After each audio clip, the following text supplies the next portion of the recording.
to our channel. So today in this video we are going to discuss about how to collaborate on group mind maps in Miro. So without wasting much of our time, let's get straight into the video.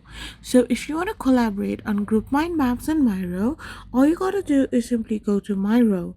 Once you're in your Miro, you need to now tap on your share button. Once you book a demo or once you start a project in Miro, you can simply find a share button. You need to simply tap on it and you can simply find the blue share button in the top right corner of the Miro board.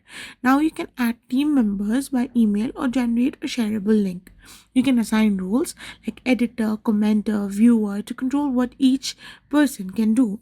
After this, you can collaborate in real time, like live sessions, live brainstorming, use built in tools, facilitate, and collaborate asynchronize with each other. So, after this, you can simply organize and present, and this is how you can collaborate on group mind maps in Miro. I hope you found this video helpful. So, don't forget to hit that subscribe button and do give us a thumbs up. We will be back again with more informative videos. Thank you for watching.